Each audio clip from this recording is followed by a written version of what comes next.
Olá, bom dia a todos. Tem alguém aqui na casa pela primeira vez? Não? Bom, sejam todos muito bem-vindos, todo mundo, em casa também, sejam bem-vindos. Não esqueçam de colocar um copo com água para a espiritualidade fluidificar. Vamos nos conectando aí com o coração, pensamento. Bom dia. A gente vai chamar a nossa amiga Lígia para fazer a prece inicial de hoje. Estou conectada? Ela já está conectada? Já. É parar para mim e falar agora? Ok, senhora, ok. Oi, gente, bom dia.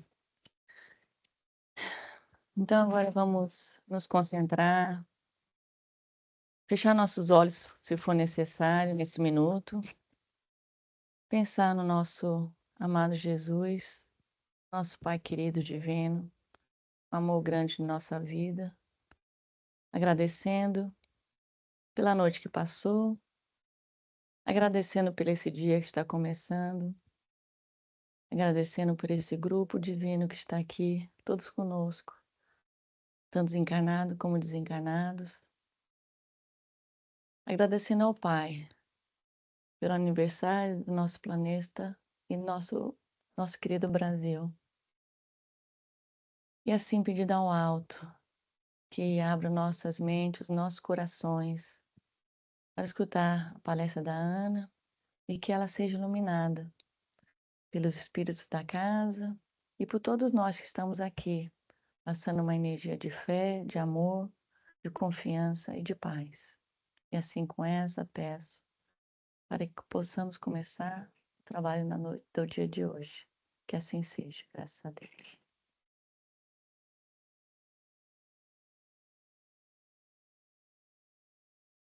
Tudo bom?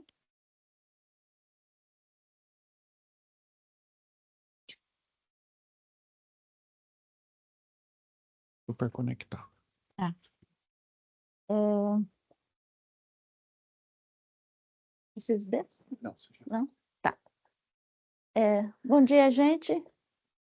Brava gente brasileira. Eu pensei que vocês não viriam, porque está um dilúvio enorme lá fora. Então, ó, parabéns, todo mundo, inclusive até crianças, bebês vieram, assim, uma alegria muito grande, né? A chuva é uma bênção, sempre, né? É sempre uma bênção. Eu digo isso sempre. Deixa eu ver aqui se vamos passar. É, ele sempre dá esse 1-0 aqui na gente, né? Então,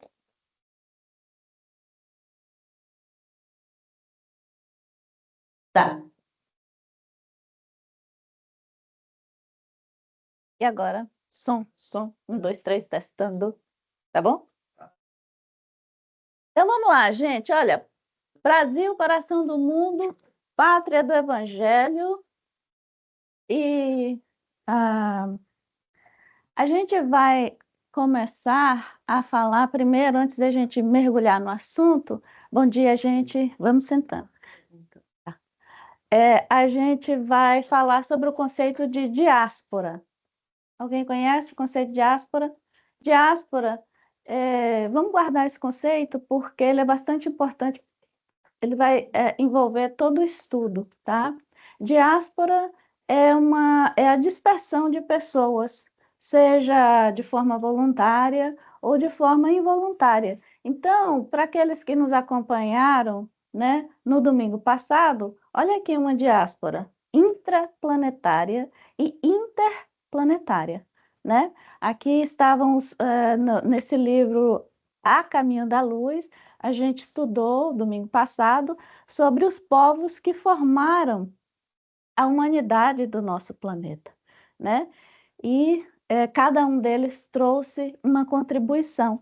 E agora, para a gente falar sobre o Brasil, coração do mundo, pátria do Evangelho, a gente vai trazer a segunda parte deste livro, que é A Caminho da Luz, e também a gente vai falar sobre a mensagem que traz o espírito Humberto de Campos neste livro intitulado Brasil, Coração do Mundo, Pátria do Evangelho.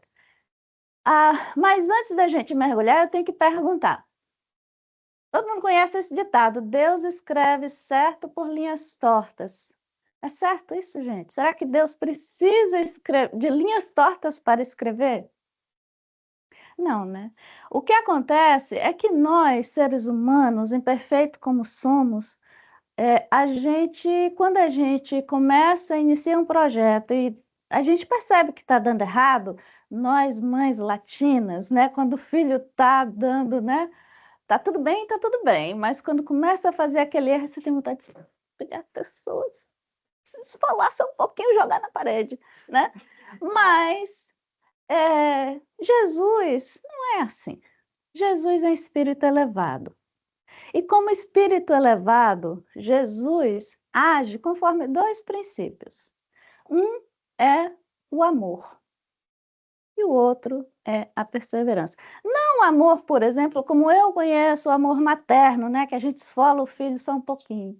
É aquele amor incondicional, né, que o filho está ali errando, e errando, e errando, e é justamente esse amor incondicional que a gente ainda não conhece propriamente que vai alimentar o outro sentimento, que é a perseverança, do tipo, não, da próxima vez você vai acertar, ela vai ser uma mãe melhor, então vamos dar uma oportunidade, né? É assim que age um espírito elevado, baseado em dois princípios, amor e perseverança. Como espírito elevado, Jesus, ele conta, na verdade, com a nossa imperfeição. Ele faz o planejamento que é divino e para a execução, quem é que vai executar? Dica: no Corcovado, quem abre os braços sou eu, nós, né? Nós mesmos. Então, planejamento é divino, a execução humana, e Jesus conta com as nossas imperfeições e, na verdade, ele até trabalha com essas imperfeições porque ele sabe que é justamente essa imperfeição que vai dar essa dinâmica aqui, né? E não propriamente como Deus desenha, mas o plano vai à frente, porque é a vontade divina, né?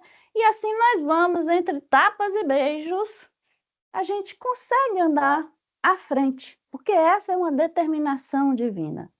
Então, novamente, planejamento divino, mas a execução é humana, né? E ele vai sempre agir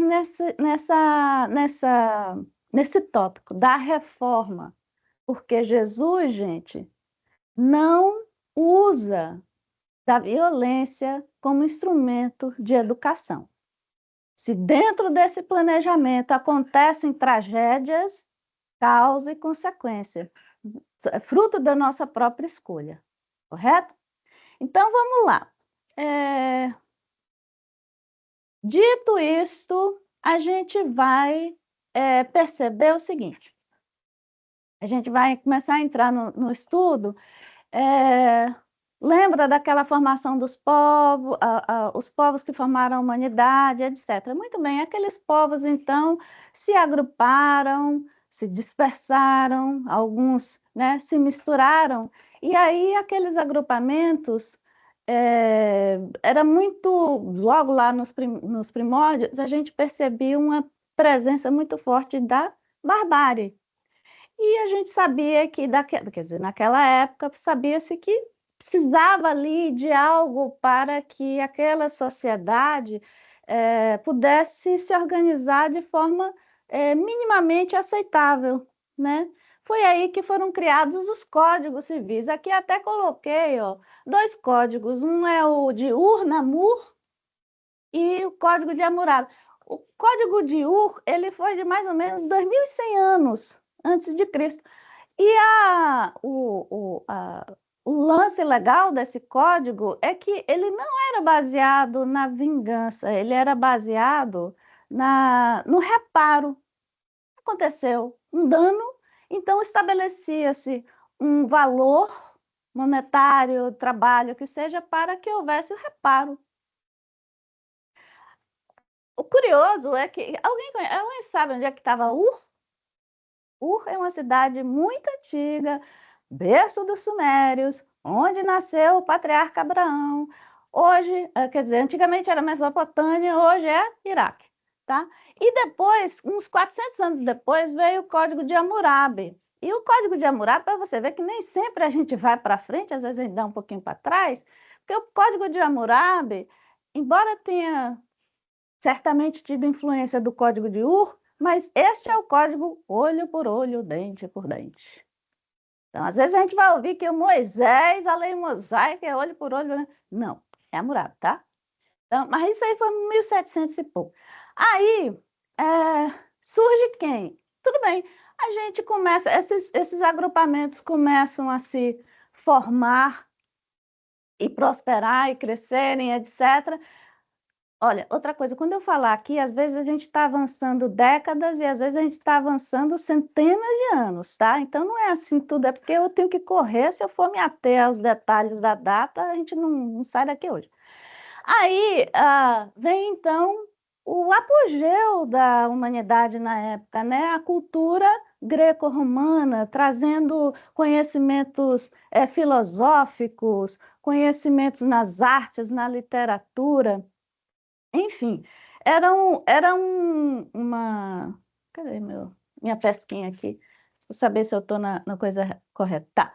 Era uma cultura vasta, avançada, bastante desenvolvida, depois foi bastante expandida com a Roma, né, a civilização romana, porém a gente seguia ali muito imaturo espiritualmente.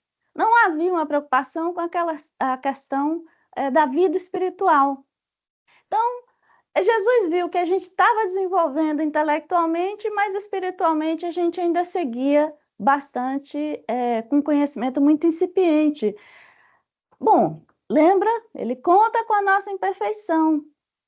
E para isso, ele já havia na antiguidade enviado muitos profetas para preparar os caminhos, tá? Na Bíblia, se eu não me engano, cita mais ou menos entre 80 a 88 profetas. É muita gente trazendo, tentando despertar a humanidade da época para a realidade espiritual. Até que o próprio Jesus vem, né? E quando ele vem, segue com ele um lastro espiritual, gente, tão grande, conforme diz o livro, esse lastro se manteve conosco por 300 anos, mesmo após Jesus ter sido crucificado, né? Os seus auxiliares, eles mantiveram essa ideia, essa mensagem de amor bastante pura, bastante genuína, né? Por mais de 300 anos. E aí Jesus logra. Já havia logrado com os profetas, agora ele logrou na questão expansão, migração, as diásporas e o nosso desenvolvimento intelectual, e ele logrou quando ele veio, porque embora crucificado, mesmo na sua época e após a sua época, ele despertou muita gente, foram milhares de pessoas despertadas para a realidade espiritual, para a mensagem de amor, né? E o que acontece é que, após esses 300 anos, ou melhor, durante esses 300 anos, houve uma revoada de espíritos bons. Esses espíritos se foram. Quem sobrou? Vou dar uma dica. No Corcovado. Nós na fita novamente. Eram os espíritos recalcitrantes, aqueles bastante rebeldes mesmo, né? Não afeitos à questão religiosa, não afeitos a questões da vida espiritual. E com isso, a luz que veio acompanhando Jesus, essa luz, após esses 300 anos, ela ia se apagando. eu já não lembro mais qual é o livro que conta, que inclusive o Francisco de Assis foi uma tentativa de Jesus para poder trazer um pouco de luz, né, na face da Terra, em plena Idade Média. Mas aquela luz, após a morte de São Francisco, permaneceu por mais ou menos 60 anos, ou seja, a psicosfera do planeta naquela época estava ali mergulhada numa densa energia negra, mergulhávamos na Idade Média, tá? Como a gente estava mergulhando na Idade Média, esses espíritos recalcitrantes, eles imprimiam uma vontade, uma rebeldia, né? E com isso a gente ia perdendo todas aquelas conquistas intelectuais da época, né? Dos gregos e romanos, a gente foi perdendo, né? A humanidade foi ficando cada vez mais ignorante. E em nome de Deus, o curioso é isso, que em nome de Deus perseguia-se, matava-se, torturava, queimava, porque você não entendia a mensagem de Jesus conforme o meu preceito.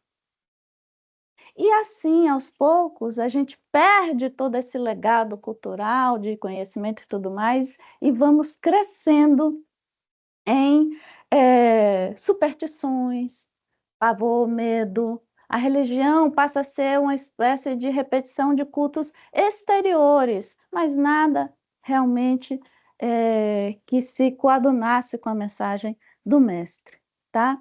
E isso foi extremamente sério, gente, porque a religião passa a ser vista como sinônimo de intolerância, desamor. Essa marca foi tão séria, para vocês terem noção, eu tenho uns 4 anos que eu estou estudando o Livro dos Espíritos com o pessoal de língua inglesa, né? Então tem gente de algumas partes do mundo, e os anglo-saxões, principalmente o pessoal da Europa, eu tive que esperar 1 ano para falar em Jesus sem ser apedrejada. Então você imagina o que você falar sobre o Livro dos Espíritos sem estar baseada no cristianismo. Era uma ginástica. Então eu tinha que falar assim, com muito cuidado. Religião, então, Jesus, né? Acho que eu ia ser queimada na fogueira se eu falasse religião. Hoje não. Hoje o pessoal já está entendendo assim, mas para você ver que até hoje ainda existe esse ranço, esse medo da manipulação, né? Então vamos lá. Onde é que eu tô? Tá. Então a gente está falando aqui de atrofia de um conhecimento, né? Filosófico, científico e tudo mais. E aí o que que a gente vai fazer, né? Vamos matar, vamos destruir, vem meteoro, né? Muitas vezes a gente vê assim umas postagens assim, quem diz, meu Deus, agora só um meteoro, mas não é assim, né? Não é assim que Jesus opera, ele é espírito elevado, ele conta com essa imperfeição, a proposta dele é uma reforma, tá? Então a coisa está indo ruim, ele vai e propõe para a humanidade uma nova revelação.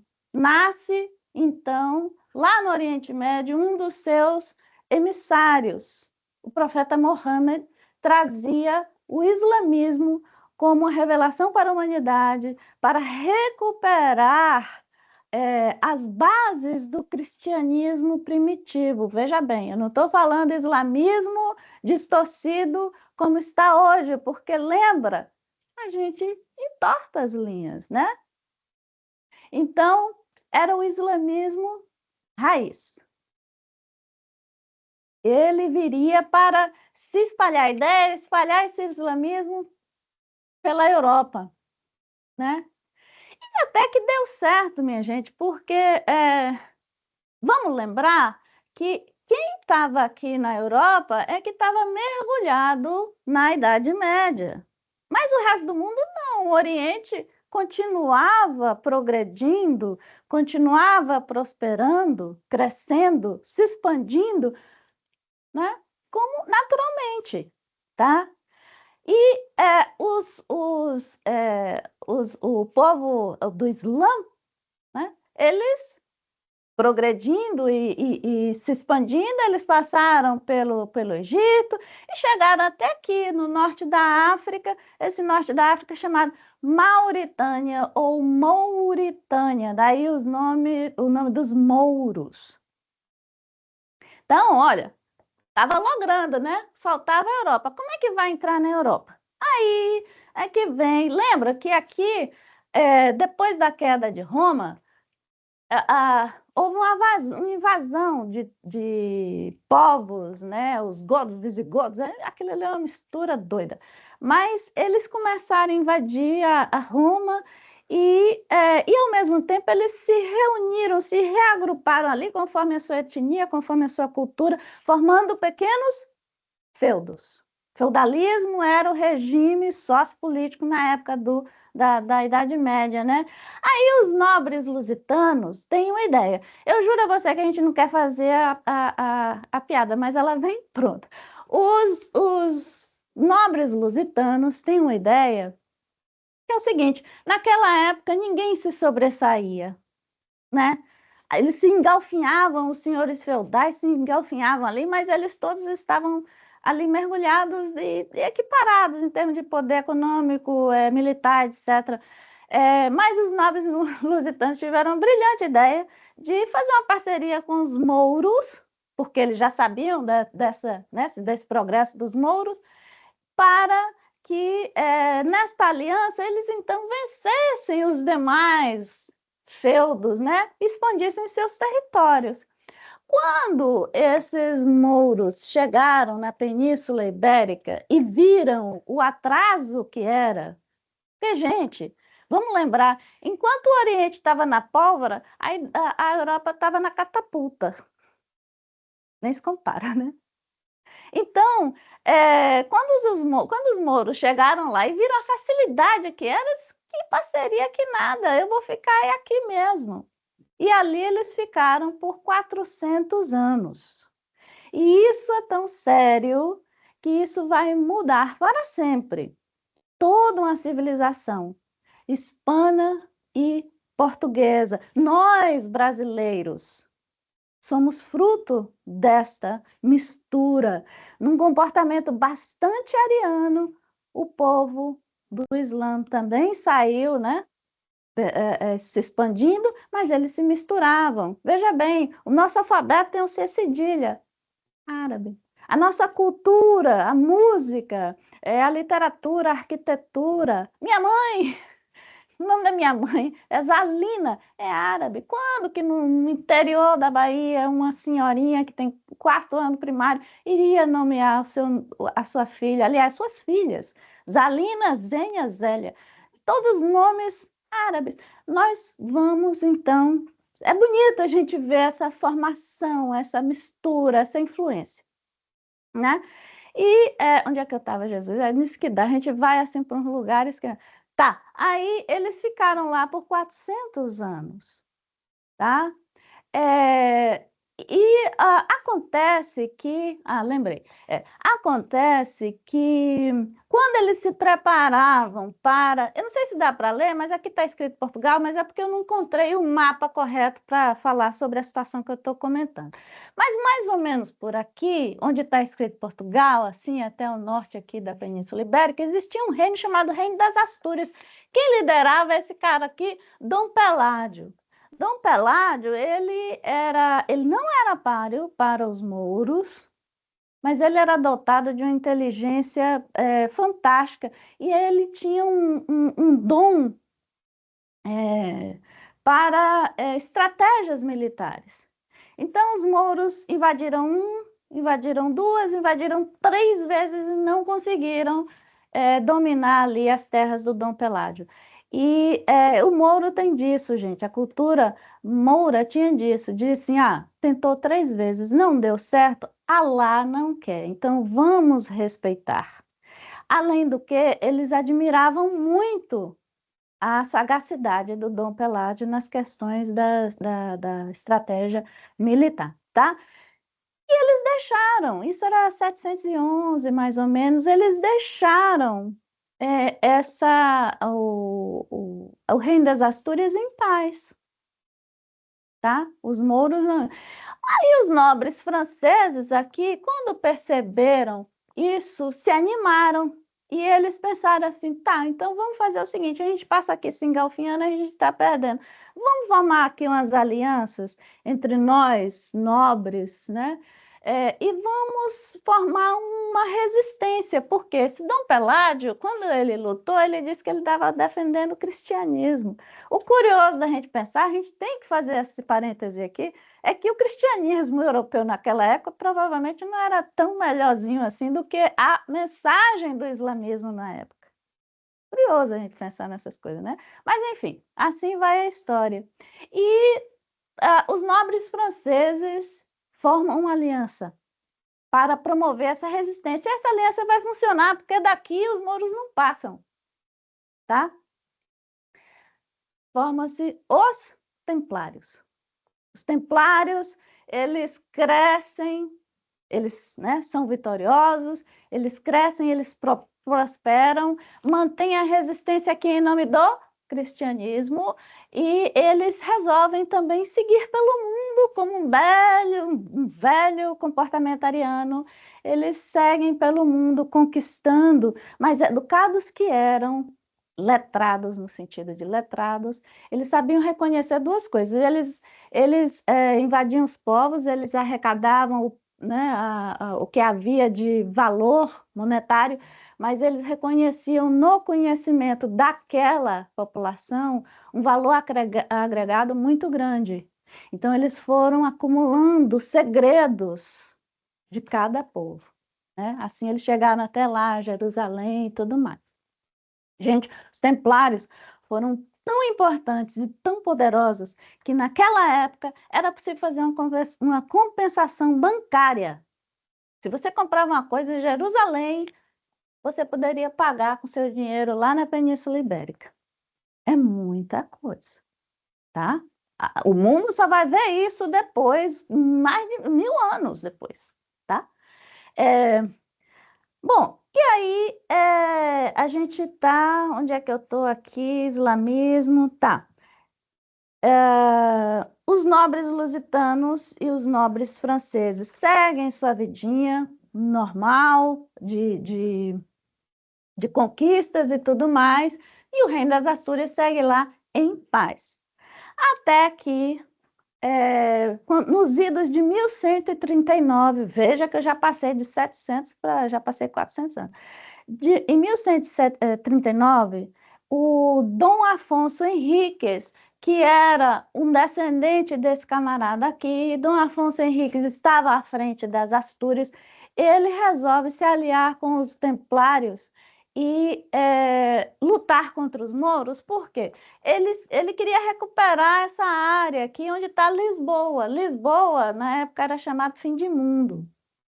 Não é piada, não, era fim de mundo. Por quê?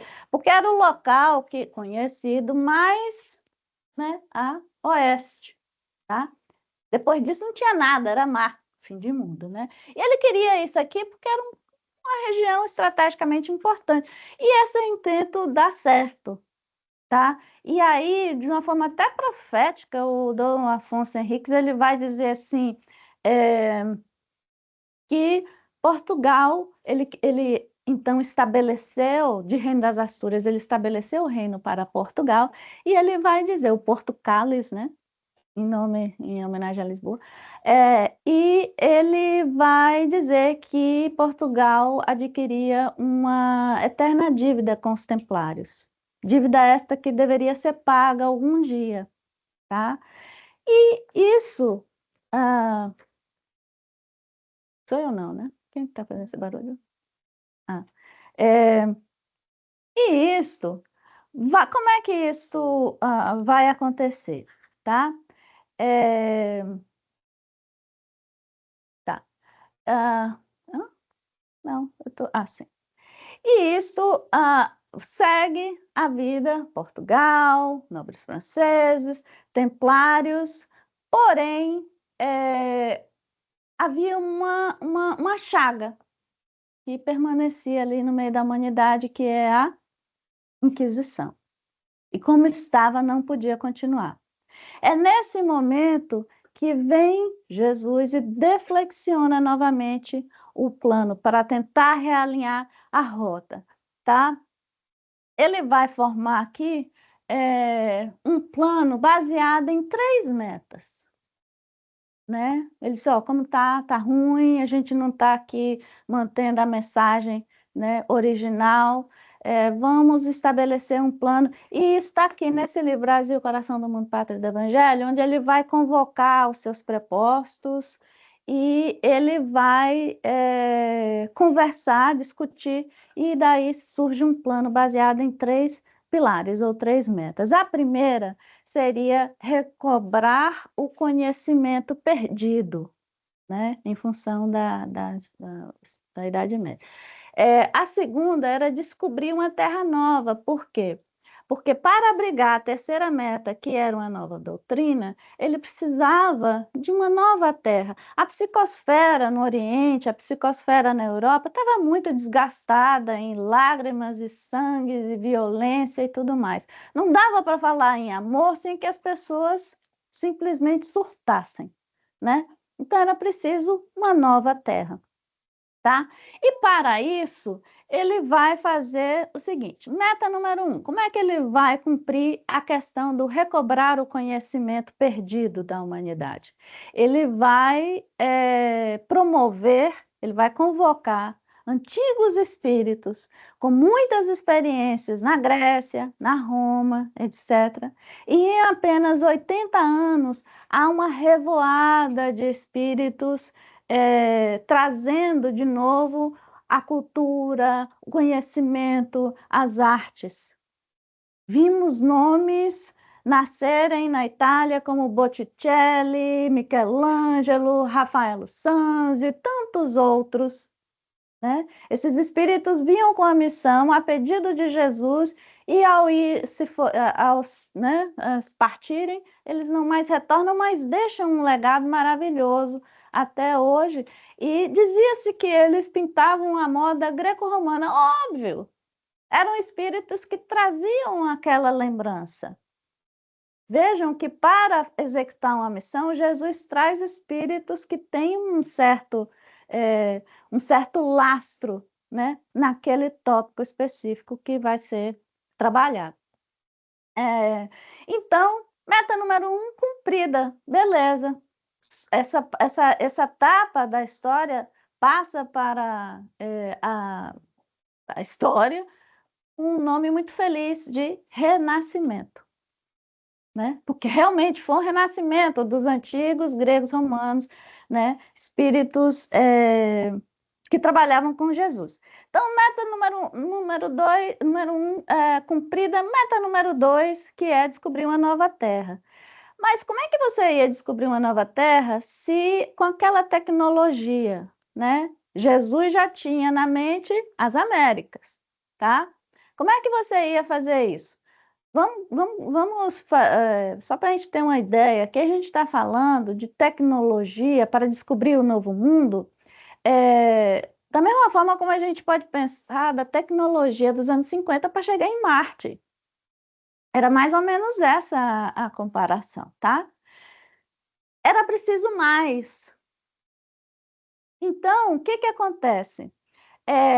Nos idos, se eu não me engano, de 1307, 1307, esse camarada aqui, rei da França, chamado Filipe o Belo, que, aliás, eu acho que ele não tinha espelho em casa, porque ele não tinha nenhuma harmonização facial. Felipe o Belo, mas quem é ele? Ele era rei, né? Quem é que dizer que não? Felipe o Belo, ele estava mergulhadíssimo em dívidas. Dívidas contraídas com quem? Templários, né? Os templários. E esse camarada aqui, o Papa Clemente V, ele devia favores para Felipe o Belo. E aí eles vão se juntar ali num planinho bem maquiavélico, porque Felipe o Belo vai dizer, olha, você vai dizer para os templários que agora eles têm que pagar algumas taxas, alguns impostos à igreja. E acontece que esses impostos eram assim extorsivos. E na medida que isso não aconteceu, não houve pagamento, então eles foram acusados de hereges, eles foram perseguidos, torturados, mortos e, obviamente, quando tudo que se queria era o dinheiro dos templários, tá? Aí foi a vez de... esse camarada aqui é Dom Afonso Henriques. Aí foi a vez do Dom Afonso... eu esqueci de botar aqui a foto dele. Dom Diniz, um herdeiro, o líder de Portugal na época, herdeiro de Dom Afonso Henriques, que por sua vez era herdeiro de Peládio. Dom Diniz, ele lembra que Portugal tinha uma dívida com os templários. E aí ele chega e fala para os templários assim, olha, nós damos guarita, mas nós temos condições. Primeiro, vamos mudar os nomes templários, porque com esse nome templário até eu posso ser perseguido e morto. Mudou-se o nome de templários para Ordem dos Cavalheiros de Cristo. Ordem dos Cavalheiros de Cristo. Segundo, passa o dinheiro para cá. Então, os templários preferiam manter a vida, né? E terceira condição era traga o seu conhecimento para nós. Então, todo aquele conhecimento que durante centenas de anos de vários povos foi transferido para Portugal. E foi na figura do Henrique de Sagres, Infante Henrique de Sagres, e isso a gente já passou aí alguns anos, tá? Que esse conhecimento vai aflorar. Porque os templários trouxeram todos os conhecimentos de tecnologia, de artes e tudo mais, mas sim, principalmente o conhecimento da navegação, tecnologia da navegação, leitura, né, das estrelas, etc, etc. Era fundamental isso, tá? Para descobrir a nova Terra. Mas quem é que ia interpretar, manipular esse conhecimento? Foi neste momento que, mais uma vez, Jesus interfere e logra levar para renascer aí nessa terra vários espíritos fenícios, os antigos fenícios. Por que os fenícios? Eles eram exímios navegadores. E nasceram, renasceram aí esses espíritos, e eles se reagruparam porque eles fizeram parte da Ordem dos Cavalheiros de Cristo, e sob a liderança de Dom Afonso Henriques foi fundada a Escola de Sagres, onde detinha todo esse conhecimento. Escola de Sagres, gente, presta atenção, não é uma escola formal com prédio e tudo mais. Vale lembrar que a Ordem dos Cavalheiros de Cristo era tão secreta como eram os templários, tá? Então, essas reuniões, todos esses conhecimentos eram veiculados, não era assim para todo mundo, né? Era um grupo fechado. Cavalheiros de Cristo famosos que nós conhecemos: Pero Vaz de Caminha, Vasco da Gama, Pedro Álvares Cabral, Fernão Dias Paz, os reis católicos e tantos outros bandeirantes que vieram para o Brasil, que foram para o Brasil, tá? Como é que eu sei que existe uma diferença entre templários e Ordem dos Cavaleiros do Cristo? Templários, eles tinham a cruz cheia. Esse camarada aqui, ele é Ordem do Cavaleiro de Cristo, porque a cruz de Malta, ela é vazada. Não por coincidência, olha o que estava nas velas das caravelas que chegaram no Brasil. Bacana, né? Bem bacana. Jesus bombando mais uma vez. E aí, a gente chega, falta a meta número 2. Qual era a meta número 2? A doutrina. Só que a gente sabe que a doutrina ela é baseada no seguinte esteio. Jesus, amor, mediunidade. E, gente, os frades, os franciscanos, a Igreja Católica à sua época, de forma truculenta, de forma errônea e tudo mais, mas eles foram bem-sucedidos, tá? Eles foram bem-sucedidos porque se você vai na América Latina inteira, você vai entrar em qualquer casa, mesmo aqueles que não são afeitos à religião, você vai perguntar: você conhece Jesus? Não existe uma casa que diga que não. E você pode fazer a segunda pergunta: qual era a mensagem de Jesus? Não existe a casa, a pessoa, por menos religiosa que seja, poxa, sumiu aqui o negócio, que não vai dizer que é amor. Então, logrou, sim, o plano de Jesus, tá? Faltava mediunidade, que não está na Igreja Católica. Quem é que entra aí na cena? Os povos africanos. Aí você vai dizer: ah, mas Jesus, então, quer dizer que Jesus planejou a escravidão? Não. Vamos voltar no planinho que ele escreve certo e a gente dá o jeito, né, de deflexionar. O povo africano viria para o Brasil como qualquer outro povo, buscando oportunidades. E nós trouxemos o povo africano como escravos, tá? E o que acontece? Ao chegarem no Brasil e exercerem os seus cultos, o culto africano, todo ele tem um elemento fortíssimo baseado na mediunidade. E foi assim que a mediunidade também migrou e se juntou a esses três pilares do espiritismo. Estava ali a semente para o estabelecimento da doutrina espírita no Brasil, tá? Agora, deixa eu ver aqui se eu estou pulando alguma coisa, que eu estou com a impressão, eu estou correndo, porque eu tenho a impressão que eu esqueci alguma coisa. Agora, aí a gente vai perguntar, tá, é ou não é a pátria do Evangelho, o coração do mundo? Eu já ouvi muita gente, espírita inclusive, dizendo que não, que esse plano não deu certo.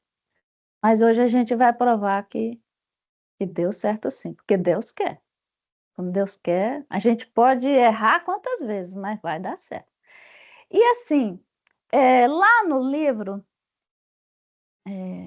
Coração do Mundo, Pátria do Evangelho, eu vou ler aqui para vocês. Ele vai citar o seguinte: para estas terras, ele faria nascer todas as almas sofredoras. Ele disse que ele iria limpar as zonas inferiores, cheias de espíritos infelizes, para que estas almas pudessem lavar suas faltas com as experiências vividas. Gente, era espírito catado a dedo, tá? Espírito catado a dedo para estar lá no Brasil. E tantos foram os missionários. A gente vai lembrar Oswaldo Cruz, Bezerra de Menezes, Anchieta, Padre Manuel da Nóbrega, Padre Antônio Vieira, Fernão Dias Paz e tantos outros, gente. A Leopoldina era uma delas, tá? Dom Pedro I é um deles. Um cavalheiro da Ordem de Cristo, Dom Pedro II, tá? Então vieram os missionários e também vieram aqueles que seriam auxiliados. Aí você vai dizer assim: ah, mas então quer dizer que na África, no Oriente, não tem espírito sofredor? Óbvio que tem. Só que esses espíritos catados a dedo para nascer no Brasil eram os espíritos em condições de despertar para a realidade espiritual. Quem são? O Corcovado. É nós. É nós. Então, a gente dá bola fora, mas a gente também dá bola dentro. Aí você vai dizer assim: todos despertaram? Não. mas nós tivemos bastante ajuda e muitos, sim, despertaram. Tá? Muitos despertaram. Aí ele vai dizer, revoadas de senhores feudais. Olha só, gente, quem foi? Quem somos? Revoadas de senhores feudais, inquisidores, muitos espíritos equivocados foram convocados e aceitaram felizes a oportunidade de trabalharem pelo e no Brasil. Uma nova chance de acertarem. E assim tivemos ótimos líderes espirituais, Padre Antônio Vieira, Anchieta, tantos outros, né? E essa nação, gente, ela foi extremamente protegida para que esse plano viesse a lograr. A Inquisição não podia aportar no Brasil. Se eu não me engano, houve apenas um processo da Inquisição no Brasil. Se eu não me engano, a pessoa nem chegou às vias de condenação. Mas por que essa proteção? Essa proteção não aconteceu ao acaso.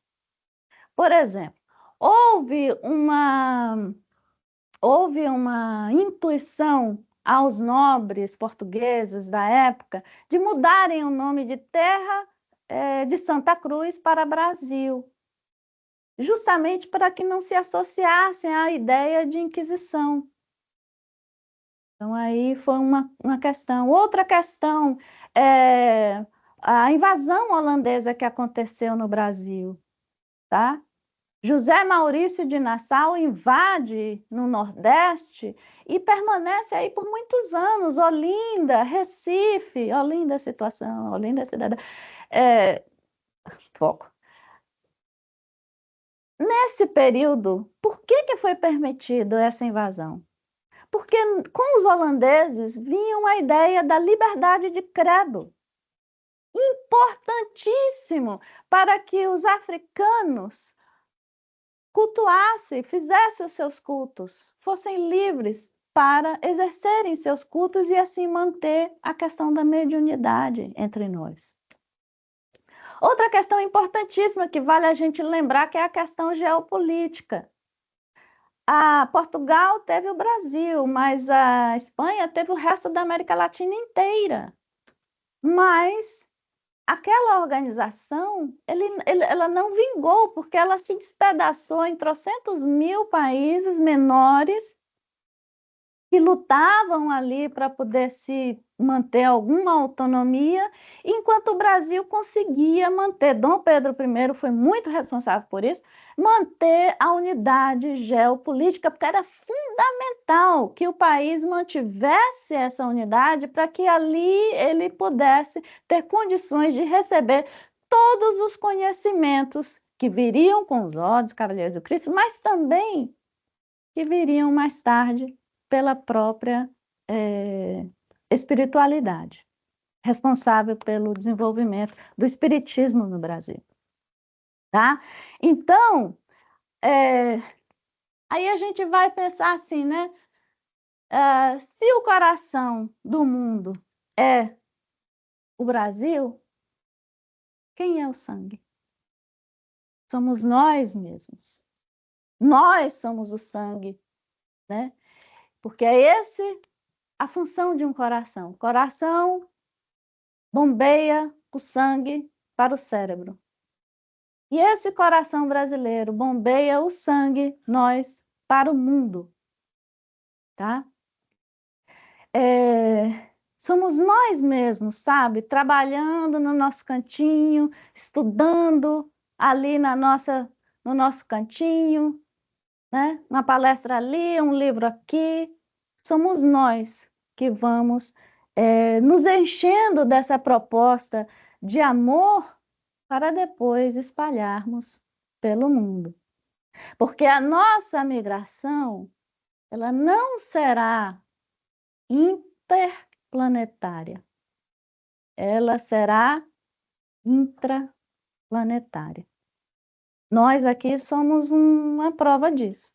Todos nós estamos aqui por razões diversas, mas como me foi dito, na primeira vez que eu voltei ao Brasil depois de morar aqui, E eu não sonhava nem sequer pisar num centro espírita que havia um plano, né? Com todas essas almas. Havia um plano e que sim trabalharíamos. E eu ri, né? Na cara do mentor da casa. Que vergonha. Então, assim, Jesus, ele nasceu em meio ao povo hebreu, né? E assim Jerusalém um dia foi o coração do mundo quando abrigou o cristianismo pela primeira vez. Jerusalém não era perfeita. Os hebreus, os judeus não eram perfeitos. Eles também pensaram que quem viria era um... Ah, esse aqui. Quem viria era um rei que iria subjugar a todos, né? Um senhor dos exércitos. E nós também erramos, porque quando fala que o Brasil é o coração do mundo, a gente pensava que o Brasil seria uma potência socioeconômica, né? E aí o mundo se voltaria para nós e nós dividiríamos o que conhecemos da realidade espiritual com o mundo. Mas não é assim, gente. Os planos divinos nada tem a ver com as conquistas terrenas. E o Brasil também não é perfeito. Mas Jesus não espera a perfeição. O Brasil não precisa ser perfeito para o mundo. O Brasil só precisa ser perfeito para os planos divinos. E nisso foi logrado. Vamos pensar aqui. Quantas obras espirituais existem na França? Quantas obras espirituais existem na própria Jerusalém? Quantas obras espirituais na China, em Portugal, nos Estados Unidos? Mas quantas existem no Brasil? Só um autor ali tem mais de 400. Só nesse centro espírita aqui nós temos mais de 400. Não é pouca coisa. Esse conhecimento que viajou de Jerusalém, passou pela Europa e foi se acumulando. E o Brasil vai acumulando esse conhecimento todo. É para a gente ler estes livros? Não. É porque uma hora esse conhecimento ele transborda para o mundo, né? Eu vou ler aqui uma coisa que eu não tenho coragem de dizer que é minha, porque, embora tenha sido eu mesma que escrevi, eu não consigo repetir, tá? Mas é muito bonito. A gente não deve esperar a perfeição, a gente não deve esperar a hora certa. Então, o que está escrito é: não esperemos perfeição, não esperemos hora certa, nem grandes preparos. Jesus não espera essas horas e grandes preparos para executar seu plano. Ele conta com a imperfeição e caminha mesmo assim. Porque a melhor hora é agora. O melhor trabalhador somos nós mesmos. O sangue vivo que leva no DNA a marca do mestre. A melhor ferramenta, a boa vontade. Pense também que ao trabalharmos nós mesmos primeiro, somos nós mesmos que estamos ajudando, antes de ajudar na seara do mestre. A melhor rota sempre é disciplina. O melhor preparo, o sentimento das nossas experiências anteriores, a certeza de que estamos aqui para trabalhar e servir. Qual o meio? A caridade. Mas atenção, não apenas a caridade material. Lembre de espalhar o conhecimento, o consolo.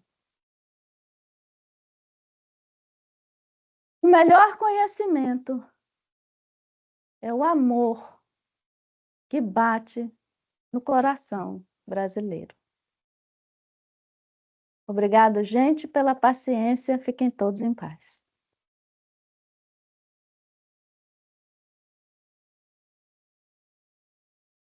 Faltou. Eu tenho que fazer isso aqui. Obrigada de coração, tá?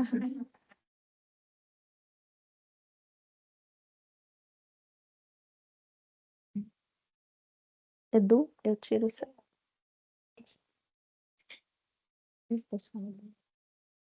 Isso aqui é só para Fernando. Bom, sim. A gracinha vai ser depois.